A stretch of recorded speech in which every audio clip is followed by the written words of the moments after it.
मैंने गलत किया था। मम्मा आप एकदम सीधे हो, तभी तो पापा आपको छोड़कर हर लेटे से परफेक्ट रोशनी के पास चले गए। अपनी बेटी के मुँह से यह बात कुछ देर तक सुनती रही तो मोना सन्न रह गई, पर फिर उसने जिया के मुँह पर एक ज़ोरदार प्रचार किया और कहा, हाँ मैं पहुँचा, और मुझे जानेर बनाने वाले तू और तेरे पापा हैं।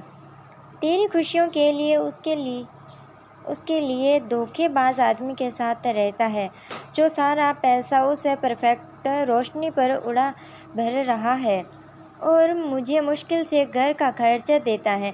पर तू चाहता था कि तेरे पापा हों जैसे सबके होते हैं, इसीलिए मैं चुप रहा हूँ। तेरी पढ़ाई के लिए, तेरी मिली तेरी इच्छाएं पूरी करने के लिए दिन रात घर में लोगों के कपड़े सिलती रही।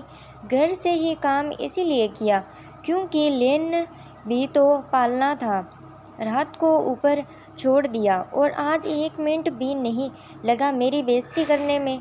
मोना तभी मेरे कमरे में गई और उसके हाथ में एक बैग लेकर आया। वह बैग में से एक एक करके अपना एल्बम निकाली और अपनी पुरानी तस्वीरें जिया में दिखाई दी।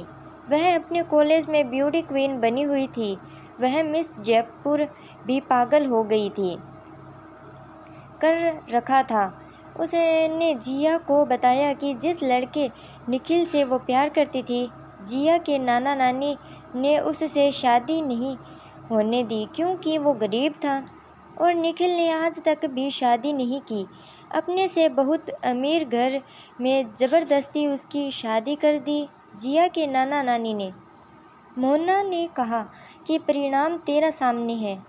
तेरे पापा को शुरू से ही जाना पूरा दिन शराबी लड़कियों से फ्लर्ट करना अच्छा लगता था। मुझे तो बस उन्होंने और उनके घर वालों ने एक शोपीस बना दिया था और दुनिया की नज़र में अपना बहू का टैग लगा दिया था। दिल से किसी ने भी मुझे अपनाया ही नहीं, मोना ने कहा। एक बार मैं तेरे पापा को छोड़कर तेरे नाना नानी के घर चली गई थी, पर तू जब सभी बच्चों को उनके पापा के साथ झिझकती थी तो उदास हो जाती थी।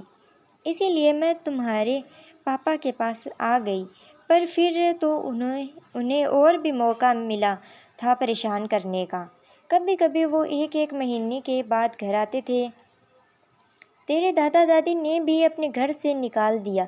तब मैंने अपना मेहनत से ये छोटा सा फ्लैट खरीदा। तेरे पापा कभी कभी आते हैं और 5-7 हज़ार रुपये पकड़े अपनी जिम्मेदारी निभाई। यह सब कहकर मोना रोने लगी। तब जिया को सब समझ आ गया था। उसने अपनी माँ से माफ़ी मांग ली और फिर उसने मोना को बहुत प्यार किया। उसने मोना से निखिल का नंबर मांगा और निखिल से कुछ बात करी। थोड़ी देर बाद जिया ने मोना से कहा, मैं आज ही कोर्ट में आप और पापा के तलाक की अर्जी देती हूँ, और जैसे ही आप दोनों का तलाक होगा आपकी शादी निखिल अंकल से करूँगी। निखिल अंकल अभी भी आपसे शादी के लिए तैयार हैं, बस मेरी माँ ने बहुत सहन किया। अब उनकी बेटी अपनी ज़िंदगी खुशियों से भर देगी। यह कहकर जिया ने मोना को गले लगा लिया।